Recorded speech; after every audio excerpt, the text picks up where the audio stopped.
Hey, all, this is Pastor Chad. I'm out here at Pine Tree Stadium here in Longview, Texas. Just got finished watching my daughter cheer for the Little Neck football team. Go Necks! And just gave me a reminder just after today's game, and then also last night's game at Roughneck Stadium as I watched White Oak knock off the Sabine Cardinals. The fact that there's four kinds of people that are at the ball game. One kind of person is the person that comes to the game. They hang out by the fence. They socialize with everyone. Most of the time, not really interested in the game, more interested in the socialization around the game. And so therefore they've spent $5 to talk to people. Oh well, that's their loss. The second kind of person is a person that stands in the stands or sits in the stands, and they paid the money to get in the gate. They're sitting their distance from the game. When they leave, they'll be excited if their team wins. If the team loses, they'll gripe and complain about it. But the fact is, they're not in the game. So once the game's over, in a couple of days, they'll have forgotten they were even there. The third type of person that's at the game is the one that sits the bench. They're on the team, but they sit the bench. And for whatever reason, maybe they don't have the athletic abilities, or maybe the depth chart is really deep, and so therefore they'll never see playing time for some time to come. And then the fourth type of person is the person that's on the field. They're playing every single down. They worked really hard to get there. They deserve where they have gotten, and they play the game, win, lose, or draw. They're going to walk away with their heart tied to the game. They're going to be excited about it, whether they win or lose, because they put their all into it. They gave their best. The reality is, I think about that football game, I think about church. Because in a church, there's four types of people. You have the person that comes to church for the purpose of meeting and greeting. Maybe they don't have many relationships outside the church, but the reality is they don't get a whole lot from the church outside of just talking with people. It becomes more like a country club to them. And unfortunately, there's a lot of churches in our world today that are just like that. They're nothing more than country clubs, social scene, people coming to see and be seen.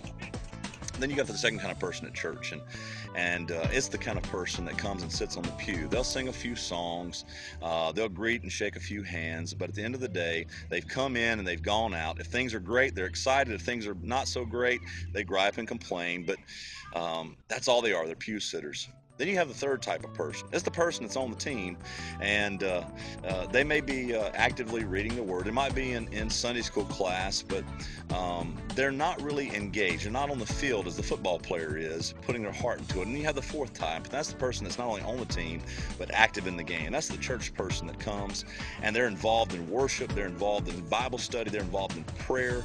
They're involved in serving. That's the person that's amazing. That's the person ultimately that honors God the most with their life. It's the person that's involved in the work. And they're the person that has their heart in the game, their heart in the church, the heart in the people, and ultimately have the heart for the kingdom.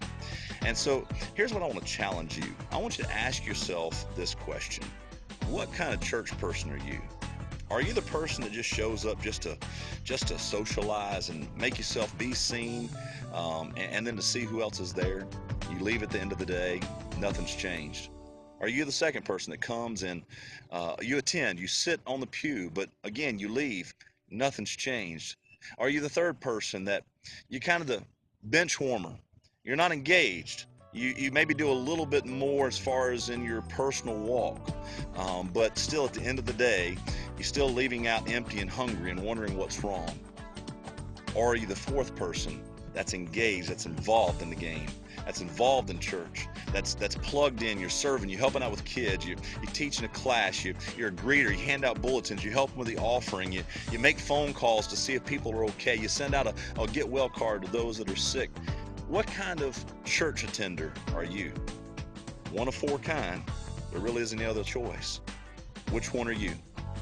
I tell you, there's one that truly glorifies God, and it's the one that gets in the game, does the Father's will, glorifies Him with their life. That person walks away filled, satisfied, because they've done what God's asked of them, and they're getting everything they can out of that relationship with the Lord. It's more than just reading the Word. It's more than just praying to the Father. It's getting involved in the game. So, what kind of church goer are you? God bless you.